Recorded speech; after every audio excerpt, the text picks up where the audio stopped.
ಎಲ್ಲರಿಗೂ ನನ್ನ ನಮಸ್ಕಾರ. ಇವತ್ತಿನ ವಿಷಯ ಕಿಡ್ನಿ. ಈ ಕಿಡ್ನಿ ನಮ್ಮ ದೇಹಕ್ಕೆ ಹೃದಯ ಹೇಗೋ ಈ ಕಿಡ್ನಿಗಳು ಕೂಡ ಹಾಗೇನೆ. ಕಿಡ್ನಿಗಳು ಒಂದ್ಸಾರಿ ಎರಡು ಫೇಲ್ಯೂರ್ ಆದ್ರೆ ಅವನ ಜೀವನ ಅತ್ಯಂತ ದುಸ್ಥಿತಿಗೆ ಹೋಗ್ತದೆ. ಈ ಕಿಡ್ನಿ ಹೋಗ್ಲಿಕ್ಕೆ ಕಾರಣ ಏನು? ಎಲ್ಲದಕ್ಕೂ ನಾವೇ ಕಾರಣ. ನಮ್ಮ ಆಹಾರದ ಪದ್ಧತಿ ಇದಕ್ಕೆ, ಆಮೇಲೆ ನಮ್ಮ ಚಟುವಟಿಕೆಗಳು, ನಾವು ಬೆಳೆಸ್ಕೊಂಡಂಥ ಜೀವನದ ಕ್ರಮ ಈ ಕಿಡ್ನಿ ಸಮಸ್ಯೆಗಳು ಯಥೇಚ್ಛವಾಗಿ ಉಲ್ಬಣಗೊಳ್ತಿದ್ದಾವೆ. ಏನು ಈ ಕಿಡ್ನಿ ಸಮಸ್ಯೆಗಳು ಅಂದ್ರೆ, ಈ ಒಂದು 10 ಮುಖ್ಯಾಂಶಗಳನ್ನು ನೀವೆಲ್ಲ ಪ್ರತಿನಿತ್ಯ ನೆನೆಸ್ಕೋಬೇಕು. ಇದು ಯಾರು ಹಣ ಕೊಟ್ಟು ನಾವು ಕಿಡ್ನಿ ಇನ್ನೊಬ್ಬರಿಂದ ಹಾಕ್ಸ್ಕೋತೀವಿ ಅನ್ನೋ ಕಲ್ಪನೆ ದಯವಿಟ್ಟು ಬಿಟ್ಬಿಡಿ. ಅದು ಕೆಲವೇ ಜನರಿಗೆ ಮಾತ್ರ ಟ್ರಾನ್ಸ್ಪ್ಲಾಂಟ್ ಮಾಡಿದಾಗ ಸಾಧ್ಯತೆ ಇದೆ. ಆದ್ರೆ ಅವು 5 ವರ್ಷ 6 ವರ್ಷ 8 ವರ್ಷ ಆದ್ಮೇಲೆ ತಿರುಗಿ ಹೋಗ್ಬಿಡುತ್ತೆ. ಸೊ ಇವೆಲ್ಲ ಕಾರಣಕ್ಕೆ ಇರುವ ಭಗವಂತ ಕೊಟ್ಟಂತ ಕಿಡ್ನಿಗಳನ್ನ ಅತ್ಯಂತ ಜಾಗರೂಕತೆಯಿಂದ ನಾವು ಕಾಪಾಡ್ಕೋಬೇಕು. ಕಿಡ್ನಿಗಳ ರಕ್ಷಣೆ. ನಾವು ಈ ದೇಹದಲ್ಲಿ ಏನೇ ಸ್ವೀಕಾರ ಮಾಡ್ತೀವಿ ಅದರಲ್ಲಿ ಅನೇಕ ಮಿನರಲ್ಸ್, ಹಾಗೆ ಟಾಕ್ಸಿನ್ಸ್, ಆಮೇಲೆ ವೇಸ್ಟ್ ಪ್ರಾಡಕ್ಟ್ಸ್ ಎಲ್ಲ ಇರ್ತದೆ. ಅದನ್ನ ಕಿಡ್ನಿಗಳು ಪ್ಯೂರಿಫೈ ಮಾಡ್ತವೆ. ಪ್ಯೂರಿಫೈ ಮಾಡಿ ಹೆಚ್ಚಾದದನ್ನ ಹೊರಗಡೆ ಹಾಕ್ತದೆ. ಇದು ಅತ್ಯಂತ ದಿನದ 24 ಗಂಟೆನೂ ಅವಿರತವಾಗಿ ಹೃದಯದಾಗಿ ಬಡಿತ ಕೆಲಸ ಮಾಡುತ್ತೋ ಹಾಗೆ ಮಾಡುತ್ತೆ ಈ ಕಿಡ್ನಿಗಳು. ಸೊ ಇದರಲ್ಲಿ ಏನಪ್ಪಾ ಅಂತ ಹೇಳಿದ್ರೆ, ನೀರನ್ನ ಕಡಿಮೆ ಕುಡಿಯೋದ್ರಿಂದ ಕಿಡ್ನಿಗೆ ಒತ್ತಡ ಜಾಸ್ತಿ ಆಗ್ತದೆ. ಅದರಿಂದ ಕನಿಷ್ಠ 2-3 ಲೀಟರ್ ನೀರು ಕುಡಿಬೇಕು. 3 ಲೀಟರ್ ಎಬೋವೆ ನೀವು ನೀರನ್ನ ಕುಡಿಬೇಕು. ಕುಡಿದಾಗ ಅಲ್ಲಿ ಕಿಡ್ನಿಗಳಿಗೆ ರಕ್ಷಣಾತ್ಮಕವಾಗಿ ಒದಗಿಸ್ತದೆ. ಆಮೇಲೆ ನಮ್ಮ ದೇಹದಲ್ಲಿರೋ ಟಾಕ್ಸಿನ್ಸ್ ಎಲ್ಲ ಹೋಗ್ತದೆ. ಸೊ ನೀರನ್ನ ಯಾವುದೇ ಕಾರಣಕ್ಕೆ ಕಡಿಮೆ ಕುಡಿಯ ಅಂತವ್ರು ಈಗ ಏನ್ ಯೋಚಿಸ್ತಿದ್ದೀರಿ, ದಯವಿಟ್ಟು ಜಾಸ್ತಿ ನೀರು ಕುಡೀರಿ. ಸೊ ಎರಡನೇದಾಗಿ, ಇವು ಯಾವ್ದಾದ್ರು ನೋವು ಬರುತ್ತೆ ಅದು ಇದು ಅಂತ ಹೇಳಿದ್ರೆ ಪೇನ್ ಕಿಲ್ಲರ್ ಬರೀತಾರೆ ಡಾಕ್ಟರ್ಸ್. ಆ ಪೇನ್ ಕಿಲ್ಲರ್ ನೀವು ಜಾಸ್ತಿ ತಗೊಳ್ತಾ ಬಂದ್ರೆ ಕಿಡ್ನಿಗಳಿಗೆ ಹೆಚ್ಚು ಒತ್ತಡ ಆಗಿ ಕಿಡ್ನಿ ಡ್ಯಾಮೇಜ್ ಆಗ್ತದೆ. ಆದ್ರಿಂದ ಪೇನ್ ಕಿಲ್ಲರ್ ಯಾರು ತಗೋತಾ ಇದ್ದೀರಿ ರೆಗ್ಯುಲರ್ ಆಗಿ, ಆದಷ್ಟು ಇದನ್ನ ದಯವಿಟ್ಟು ಅವಾಯ್ಡ್ ಮಾಡಿ. ಸೊ ಮೂರನೇದಾಗಿ ಏನಂದ್ರೆ ಉಪ್ಪು. ಈ ಉಪ್ಪು ನಾವು ರುಚಿ ಇಲ್ಲದ್ದು, ನಾವು ಅತಿ ರುಚಿ ಬೇಕು. ಕೆಲವೊಬ್ಬರಿಗೆ ಹೆಚ್ಚು ಉಪ್ಪಿದ್ರೇನೆ ಆ ರುಚಿ ಅವರಿಗೆ. ಸೊ ಅದರಿಂದ ಈ ಉಪ್ಪು ಕಿಡ್ನಿಯನ್ನ ಡ್ಯಾಮೇಜ್ ಮಾಡ್ತದೆ, ನಾಶ ಮಾಡ್ತದೆ. ಜೊತೆಗೆ ಬಿಪಿಯನ್ನು ಕೂಡ ಯಥೇಚ್ಛವಾಗಿ ತರ್ತದೆ, ಹೃದಯಘಾತಕ್ಕೂ ಕಾರಣ ಆಗ್ತದೆ. ಈ ಉಪ್ಪಿನಿಂದ ಕಿಡ್ನಿಗೆ ಡ್ಯಾಮೇಜ್ ಆಗ್ತದೆ. ನೀವು ಉಪ್ಪಿಲ್ಲದೆ ಕೆಲವು ದಿನ ತಿನ್ನಿ, ಅವಾಗ ಸ್ವಲ್ಪ ದಿನಗಳ ನಿಮಗೆ ಆ ರುಚಿ ಇರೋದಿಲ್ಲ, ನ್ಯಾಚುರಲ್. ಆಗ ಮೇಲೆ ಬರ್ತಾ ಬರ್ತಾ ಬರ್ತಾ ಅತಿ ಉಪ್ಪು ಕಡಿಮೆ ಇರೋಂತ ಆಹಾರನ ಸೇವಿಸಲಿಕ್ಕೆ ಇಷ್ಟಪಡ್ತೀರಿ. ಯಾರೋ ಹೇಳ್ತಾರೆ ಇವತ್ತೊಂದಿನ ಉಪ್ಪು ಜಾಸ್ತಿ ಆಗಿದೆ, ಅದಕ್ಕೆ ಸ್ವಲ್ಪ ನಿಂಬೆಹಣ್ಣು ಹಿಂಡ್ಕೊಂಡು ತಿಂದು ಬಿಡಿ. ರುಚಿ ಅಲ್ಲ ಇಲ್ಲಿ ಮುಖ್ಯ, ದೇಹಕ್ಕೆ ನಾವು ಏನ್ ಸ್ವೀಕಾರ ಮಾಡ್ತಾ ಇದ್ದೀವಿ ಅದು ಮುಖ್ಯ.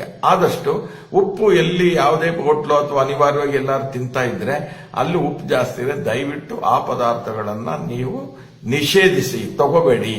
ಅದನ್ನ ಮನಸ್ಸಲ್ಲಿಟ್ಕೊಳ್ಳಿ, ಉಪ್ಪು ಜಾಸ್ತಿ ತಿನ್ನಬಾರದು. ಸೊ 4ನೇದಾಗಿ ಏನಂದ್ರೆ, ತುಂಬಾ ವೇಳೆ ಯೂರಿನ್ ಬಂದಿರುತ್ತೆ, ಉಚ್ಚೆ. ಇವಾಗ ಮಾಡಿದ್ರಾಯ್ತು, ಎದ್ದೋಗಕ್ಕೆ ಮನುಷ್ಯ ಆಲಸ್ಯ, ಇವಾಗ ಮಾಡಿದ್ರಾಯ್ತು ಆಮೇಲೆ ಮಾಡಿದ್ರಾಯ್ತು ಅಂತ ಈ ತರ ಕಾಲಹರಣ ಮಾಡಬೇಡಿ. ನಿಮಗೆ ಯೂರಿನ್ ಬಂತ, ದಯವಿಟ್ಟು ಅದನ್ನ ಪಾಸ್ ಮಾಡಿ. ಎಷ್ಟು ಸಾಧ್ಯತೆ ಇದೆಯೋ ಅಷ್ಟು ನಿಮಗೆ ಹೊರಗಡೆ ಹೋಗಿ ಇನ್ ಟೈಮಲ್ಲಿ ಯೂರಿನ್ ಪಾಸ್ ಮಾಡ್ಬೇಕಂದ್ರೆ ಉಚ್ಚೆಯನ್ನ ಒಯ್ಬೇಕು. ಸಕಾಲದಲ್ಲಿ ಉಚ್ಚೆ ಮಾಡೋದ್ರಿಂದ ಕಿಡ್ನಿಗೆ ರಕ್ಷಣೆ ಇರ್ತದೆ. ಸೊ 5ನೇದೇನಪ್ಪಾ ಅಂದ್ರೆ, ಜಾಸ್ತಿ ಸಿಹಿ ತಿಂಡಿ ತಿನ್ನೋದು. ನನಗೆ ಶುಗರ್ ಇಲ್ಲ, ನನಗೆ BP ಇಲ್ಲ, ಏನೂ ಇಲ್ಲ, ನಾನು ತಿಂತೀನಿ, ಏನ್ ಬೇಕಾದ್ರೂ ಎಷ್ಟು ಬೇಕಾದ್ರೂ ಸ್ವೀಟ್ ತಿಂತೀನಿ. ಹಬ್ಬ ಹರಿದಿನಗಳಲ್ಲೋ ಇನ್ನೊಂದು ಹೋಟ್ಲಲ್ಲೋ ಅವ್ರ ಜಾಮೂನು ಇನ್ನೊಂದು ಏನೋ ಮೈಸೂರು ಇವೆಲ್ಲ ನೋಡ್ತಾ ಆಸೆ ನೀರು ಉರ್ಕೊಂಡು ಸ್ವೀಟ್ ಜಾಸ್ತಿ ತಿಂತೀರಾ. ನೋಡಿ, ಕಿಡ್ನಿಗೆ 180 ಮಿಲಿಗ್ರಾಮ್ ಅಷ್ಟೇ ಆ ದಿನದಲ್ಲಿ ಅದು ಫಂಕ್ಷನ್ ಮಾಡಕ್ಕೆ ಅದರದ್ದು ಒಂದು ಕೆಪಾಸಿಟಿ ಇರೋದು. ನೀವು ಅತಿ ಹೆಚ್ಚು ಸ್ವೀಟ್ ತಿಂದಾಗ ಅದು ರಕ್ತದಲ್ಲಿ ಸೇರ್ಕೊಳ್ಳುತ್ತೆ.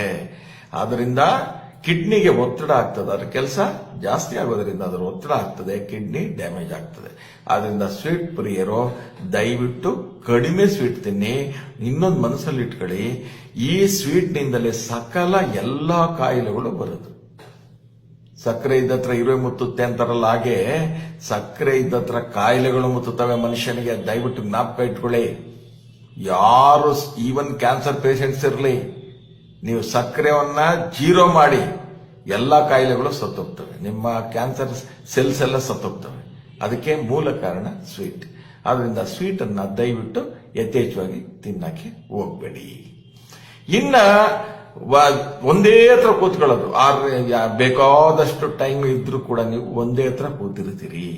ಕೂತಾಗ ಏನಾಗ್ಬಿಡುತ್ತೆ, ಕೆಲಸ ಮಾಡ್ತಾ MNC ಕಂಪನಿ ಅವರು ಇವರೆಲ್ಲ ದಿನಕ್ಕೆ 8 ಗಂಟೆ ಕೂತಿರ್ತಾರೆ.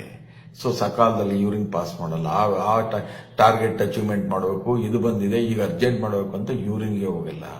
ಸೊ ಹೀಗಾಗಿ ಒಂದೇ ಹತ್ರ ಕೂತಿದ್ರೆ 8 ಅವರ್ಸ್ ಕಿಡ್ನಿ 30% ಡ್ಯಾಮೇಜ್ ಆಗ್ತದೆ. ದಯವಿಟ್ಟು ಎಲ್ಲರೂ ತಿಳ್ಕೋಬೇಕು ಈ ವಿಚಾರ. ನೆಕ್ಸ್ಟ್ ಏನಪ್ಪಾ ಅಂದ್ರೆ ನಿದ್ದೆ ಮಾಡಬೇಕು. ನಿದ್ದೆ ಮಾಡಿದಾಗ ಕಿಡ್ನಿ 6ರಿಂದ 8 ಗಂಟೆ ನಿದ್ದೆ ಮಾಡಬೇಕು ಒಬ್ಬ ಮನುಷ್ಯ ಪ್ರತಿದಿನ. ಅವಾಗ ಏನಾಗ್ಬಿಡುತ್ತೆ, ಕಿಡ್ನಿ ಫಂಕ್ಷನ್ ಸರಾಗವಾಗಿ, ಈವನ್ ಕಿಡ್ನಿ ಒಳಗಿರೋ ಕೆಲವು ಕಲ್ಮಶಗಳು ಅಥವಾ ಕಿಡ್ನಿ ಕೆಲವು ದೋಷ ಆಗ್ತಾ ಇದೆ ಅಂದ್ರೂ ಕೂಡ ಅತಿ ಹೆಚ್ಚು ನಿದ್ದೆ ಮಾಡಿದಾಗ ಆ ಸೆಲ್ಗಳನ್ನ ಅದೇನೆ ಸರಿಪಡಿಸ್ಕೊಳ್ತದಂತೆ ಕಿಡ್ನಿ. ನೋಡಿ ಎಂತ ಅದ್ಭುತ ಈ ನಮ್ಮ ಬಾಡಿ ಸ್ಟ್ರಕ್ಚರ್. ಆ ಕಿಡ್ನಿನಲ್ಲಿ ಏನಾದ್ರು ಸಮಸ್ಯೆಗಳುಂಟಾದ್ರೆ ನಿದ್ದೆ ಮಾಡೋದ್ರಿಂದ ಅಲ್ಲಿ ಆಗ್ತಕ್ಕಂಥ ಸಮಸ್ಯೆಗಳನ್ನ ಅದೇ ಕಿಡ್ನಿ ಪ್ರೊಡ್ಯೂಸ್ ಮಾಡಿಕೊಂಡು ಅದು ಸರಿಪಡಿಸಿಕೊಳ್ಳುತ್ತದೆ. ಆದ್ರಿಂದ ನಿದ್ದೆ ಅತ್ಯವಶ್ಯಕ. ನೆಕ್ಸ್ಟ್ ಏನಪ್ಪಾ ಅಂದ್ರೆ ಪ್ರೋಟೀನ್ ಅಂಶಗಳಿರ್ತಕ್ಕಂಥ ತಿನ್ನಬಾರ್ದು. ಏನು, ರೆಡ್ ಮಟನ್, ಏನ್ ನಮ್ಮವ್ರಿಗೆ ತಲೆಕಾಲು ಮಾಂಸ, ಆಮೇಲೆ ಮೇಕೆ ಕಡದವ್ರೆ ಟಗರ್ ಕಡದಾರೆ ಅಂತ ಹೇಳಿ ಊರ ಹಬ್ಬಗಳಿಗೆ ಹೋಗ್ತಾರೆ, ಬೀಗ ರೂಟ್ಗಳಿಗೆ ಹೋಗ್ತಾರೆ. ದಯವಿಟ್ಟು ಆದಷ್ಟು ಮಾಂಸವನ್ನ ಕಡಿಮೆ ತಿನ್ನಿ. ಹೆಚ್ಚು ಪ್ರೋಟೀನ್ ತಿಂದಾಗ ಇದು ಕಿಡ್ನಿಗೆ ಶಕ್ತಿ ಇಲ್ಲ, ಅದು ಜೀರ್ಣ ಮಾಡಿ ನಿಮ್ಗೆ ಹೊರಗಡೆಗೆ ಹಾಕ್ಬೇಕು. Proteins, heavy proteins most danger. ಕಿಡ್ನಿಗೆ ತೊಂದರೆ ಜೊತೆಗೆ ಅಲ್ಲಿ ನಿಮಗೆ ಲಂಗ್ಸ್ಗೆ ಎಫೆಕ್ಟ್ ಆಗ್ತದೆ. ಪ್ಲಸ್ ಹೃದಯಕ್ಕೆ ಇಂಪಾರ್ಟೆಂಟ್, ಕೊಲೆಸ್ಟ್ರಾಲ್ ಜಾಸ್ತಿಯಾಗಿ ಹೃದಯಘಾತಗಳಾಗ್ತವೆ. ಆದ್ದರಿಂದ ರೆಡ್ ಮಟನ್, ಕುರಿ, ಮೇಕೆ ಇಂಥವನ್ನು ತಿನ್ನಬೇಡಿ. ತಿನ್ನದಿದ್ರೆ ಮೀನ್ ತಿನ್ನಿ, ನಾಟಿ ಕೋಳಿ ತಿನ್ನಿ. ಸೊ ಆದ್ದರಿಂದ ಇದನ್ನ ರೆಡ್ ಮಟನ್ ಆದಷ್ಟು ಅವಾಯ್ಡ್ ಮಾಡಿ. ನೆಕ್ಸ್ಟ್ ಏನಪ್ಪಾ ಅಂದ್ರೆ ಆಲ್ಕೋಹಾಲ್. ಈ ಆಲ್ಕೋಹಾಲ್ ಅಂದ್ರೆ ಮಧುಪಾನ. ಈ ಅತಿಯಾದ ಮಧುಪಾನ ಕಿಡ್ನಿಗೆ ಡ್ಯಾಮೇಜ್ ಮಾಡುತ್ತೆ. ಯಾಕೆಂದ್ರೆ ಆ ಕೆಮಿಕಲ್ಸ್ ಇರುತ್ತಲ್ಲ, ಅದು ಸ್ಪಿರಿಟ್, ಆ ಸ್ಪಿರಿಟ್ ಕಿಡ್ನಿನಲ್ಲಿ ದಿನೋ ಫಂಕ್ಷನ್ ಮಾಡಿ ಮಾಡಿ ಅದು ಎಷ್ಟಂತ ಮಾಡುತ್ತೆ ಹೇಳಿ. ಆದ್ದರಿಂದ ಆ ಆಲ್ಕೋಹಾಲ್ ಕಿಡ್ನಿಯನ್ನ ಡ್ಯಾಮೇಜ್ ಮಾಡುತ್ತೆ. ನೀವು ಏನ್ ಕುಡಿತೀರಾ ಆದಷ್ಟು ಕಡಿಮೆ ಕುಡೀರಿ. ನಾನು ನೋಡಿದೀನಿ, ಕೆಲವರು ಅರ್ಧ ಬಾಟಲ್, ಕೆಲವರು 2-3 ಬಾಟಲ್, ಕೆಲವರು ಫುಲ್ ಬಾಟಲ್. ನಾನು ಅದು ಏನು ಹೆಮ್ಮೆಯಿಂದ ಹೇಳ್ತಾರೆ, ಬೆಳಗ್ಗೆ ಸಾಯಂಕಾಲದವರೆಗೆ ಒಂದು ಫುಲ್ ಬಾಟಲ್ ಖಾಲಿ ಮಾಡ್ತೀನಿ ಅಂತ. ಸೊ ಆದ್ರಿಂದ ದಯವಿಟ್ಟು ಮಿತ್ರರೇ ಆಲ್ಕೋಹಾಲ್ ಅಂಶನ ಕಡಿಮೆ ಮಾಡಿ. ನೆಕ್ಸ್ಟ್ ಏನಪ್ಪಾ ಅಂತ ಹೇಳಿದ್ರೆ ಸ್ಮೋಕಿಂಗ್.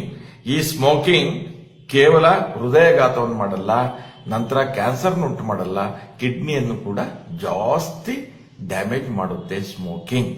ಸೊ ಆದ್ರಿಂದ ಇದರ ಜೊತೆಗೆ BP, ಆಮೇಲೆ ಲಂಗ್ಸ್ ಎಫೆಕ್ಟ್ ಆಗ್ತದೆ, ಹೃದಯಘಾತ ಆಗ್ತವೆ, ಆಮೇಲೆ ಯೂರಿನ್ ನಲ್ಲಿ ಪ್ರೆಸ್ ಆಗುತ್ತೆ, ಅದು ಕಿಡ್ನಿ ಸರಾಗುವ ಕೆಲಸ ಮಾಡೋಕ್ಕಾಗಲ್ಲ. ಅದರಿಂದ ಸ್ಮೋಕಿಂಗ್ ಪ್ರಿಯರು ಸಿಗರೇಟ್ ಇದೊಂದೇ ಇವತ್ತು ಬಿಟ್ಬಿಡ್ತೀನಿ ನಾಳೆ ಬಿಟ್ಬಿಡ್ತೀನಿ ಅನ್ನೋ ಸ್ನೇಹಿತರು ಅನೇಕ ಜನ ಇದ್ದಾರೆ.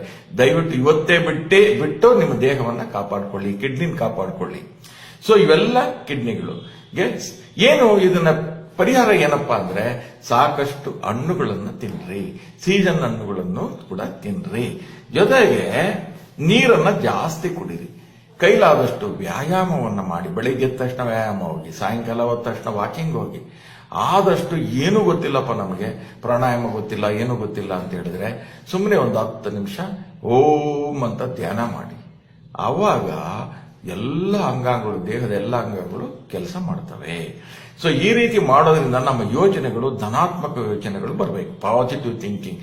ಇನ್ನೊಬ್ಬರು ಕೂಡ ಸುಖವಾಗಿರಬೇಕು, ಅವರು ನಮ್ಮಂತೆನೆ, ಇನ್ನೊಂದು ಜೀವಿ ಕೂಡ ಅದು ಕೂಡ ನಮ್ಮಂತೆ ಬದುಕುತ್ತೆ ಅನ್ನೋ ಭಾವನೆ ಬರಬೇಕು. ಆವಾಗ ನಮ್ಮಲ್ಲಿ ಧನಾತ್ಮಕ ಚಿಂತನಾಗಿ ಸಂತೋಷ ಬರ್ತದೆ. ಸೊ ಈ ವಿಡಿಯೋನು ಕೂಡ ಅದೇ ತರ ನೀವು ಇನ್ನೊಬ್ರಿಗೆ ಒಳ್ಳೇದಾಗ್ಲಿ, ಇನ್ನೊಬ್ಬರ ಜೀವ ಉಳಿದ್ರೆ ನಮ್ಮ ದೇಶದಲ್ಲಿ ಒಬ್ಬ ಪ್ರಜೆ ಒಳ್ಳೆಯವನಾಗ್ತಾನೆ ಇರ್ತಾನೆ ಅಂತ ಹೇಳಿ ಸಂತೋಷ ಪಡ್ಬೇಕು. ಆ ಕುಟುಂಬ ಚೆನ್ನಾಗಿರುತ್ತೆ ಅಂತ ಭಾವಿಸ್ಬೇಕು. ಸೊ ಈಗ ಈ ಕಿಡ್ನಿಗಳು ಕೆಲವರಿಗೆಲ್ಲ ಎಲ್ಲ ಹೋಗ್ಬಿಟ್ಟಿದಾವಪ್ಪ, ಕಿಡ್ನಿಗಳು ಎರಡೂ ಆಗಲ್ಲ. ಡಾಕ್ಟರ್ ಹೇಳಿದ್ರು ಈವನ್ ಟ್ರಾನ್ಸ್ಪ್ಲಾಂಟ್ ನಿಮಗೆ ಆಪರೇಷನ್ ಮಾಡಿ ಅಳವಡಿಸಕ್ಕಾಗಲ್ಲ, ಕಷ್ಟ ಇದೆ. ಇವೆಲ್ಲ ಹೇಳಿ ಬದುಕಲಿಕ್ಕೆ ಮನುಷ್ಯ ಒದ್ದಾಡ್ತಾನೆ. ಎಲ್ಲಾ ಕಡೆ 3 ಲಕ್ಷ 5 ಲಕ್ಷ 8 ಲಕ್ಷ ಈ ತರ ಬೇರೆಯವರಿಗೆ ದುಡ್ಡು ಕೊಟ್ಟು ಕಿಡ್ನಿ ಆಪರೇಷನ್ಸ್ ಮಾಡಿಸ್ತಾರೆ. ಅದಕ್ಕೆ ಅನುಮತಿ ಕೂಡ ಸರ್ಕಾರದಿಂದ ಅವಶ್ಯಕತೆ. ಅಂತ ಟೈಮ್ಗಳಲ್ಲಿ ಬಡವರು ಅಥವಾ ಇನ್ನೊಬ್ಬರು ಕೈ ಚೆಲ್ಲಿದಾಗ ಒಂದು ಬೆಂಗಳೂರಿನಲ್ಲಿ ಕಿಡ್ನಿ ಫೌಂಡೇಶನ್ ಇದೆ. ಕಿಡ್ನಿ ಫೌಂಡೇಶನ್ ಅಂತ ಹೇಳಿದ್ರೆ ಇದು ಖಾಸಗಿಯದು. ಈ ಖಾಸಗಿಯಲ್ಲಿ ಡಾಕ್ಟರ್ ವೈದ್ಯ ಕುಮಾರ್ ಅಂತ ಇದ್ದಾರೆ. ಅವ್ರ ಹತ್ರ ನಾನು ಮಾತಾಡಿದೆ ನಿನ್ನೆ. ಅವ್ರು ಮಾತಾಡುವಾಗ ಅವ್ರು ಹೇಳಿದ್ರು ದಯವಿಟ್ಟು ಕಳಿಸ್ಕೊಡಿ ಅಂತ.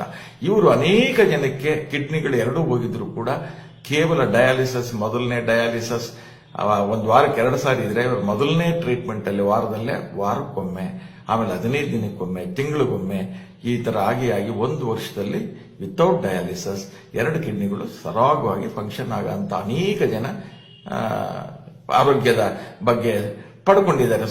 ಅದು ಲಭ್ಯ ಆಗಿದೆ, ಅವ್ರಿಗೆ ಆರೋಗ್ಯ ಸಂಪೂರ್ಣವಾಗಿ ಸುಧಾರಿಸಿದೆ. ಸೊ ಇದಕ್ಕೆ ನಿಮ್ಗೆ ಏನಂತ ಹೇಳಿದ್ರೆ ಅಡ್ರೆಸ್ ಕೊಡ್ತೀನಿ, ದಯವಿಟ್ಟು ನೋಟ್ ಮಾಡ್ಕೊಳ್ಳಿ, ಇನ್ನೊಬ್ಬರಿಗೂ ತಿಳಿಸಿ. ಅದೇ ದೇಶ ಸೇವೆ ಅಂತ ಭಾವಿಸಿ.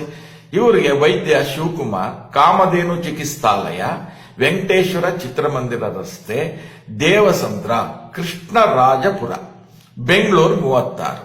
ಅವ್ರ ಫೋನ್ ನಂಬರ್ಗಳು ದಯವಿಟ್ಟು ಸಂಪರ್ಕಿಸಿ. 8970788888. ಇನ್ನೊಂದ್ಸಾರಿ ಹೇಳ್ತೀನಿ, 8970788888. ನೆಕ್ಸ್ಟ್ 8747099983. ಇನ್ನೊಂದ್ಸಾರಿ ಹೇಳ್ತೇನೆ, 8747099983. ಇದಕ್ಕೆ ಸಂಪರ್ಕಿಸಿ. ಎಲ್ಲರೂ ಸರ್ವಜನೋ ಸುಖಿನೋ ಭವಂತು, ಬಹುಜನ ಹಿತಾಯ ಬಹುಜನ ಸುಖಾಯ. ಇನ್ನೊಂದು ಸೂಚನೆ, ದಯವಿಟ್ಟು ರಾಮಕೃಷ್ಣಯ್ಯ ಮಧ್ಯಗ್ರಾಮ ಅಂದ್ರೆ ನನ್ನ ಊರಿಗೆ ಹುಡುಕೊಂಡು ಹೋಗ್ತಿದ್ದಾರೆ ಅನೇಕ ಜನ ನನ್ನ ಅಭಿಮಾನಿಗಳು. ಆದ್ರಿಂದ ದಯವಿಟ್ಟು ನಾನು ಊರಲ್ಲಿಲ್ಲ, ಪಾವಗಡ ತಾಲೂಕು ಮಧ್ಯಗ್ರಾಮದಲ್ಲಿಲ್ಲ, ನಾನು ವಾಸ ಬೆಂಗಳೂರು. ಹಾಗೆ ಇದ್ರೆ ನೀವು ಕಾಮೆಂಟ್ ಅಲ್ಲಿ ನೀವು ನಿಮ್ಮ ಸಮಸ್ಯೆಯನ್ನ ತಿಳಿಸಿ, ನಾನು ಖಂಡಿತ ನೋಡ್ತಾ ಇರ್ತೇನೆ. ಎಲ್ಲರೂ ಒಳ್ಳೇದಾಗ್ಲಿ. ಜೈ ಭಾರತ್ ಮಾತಾ ಕಿ.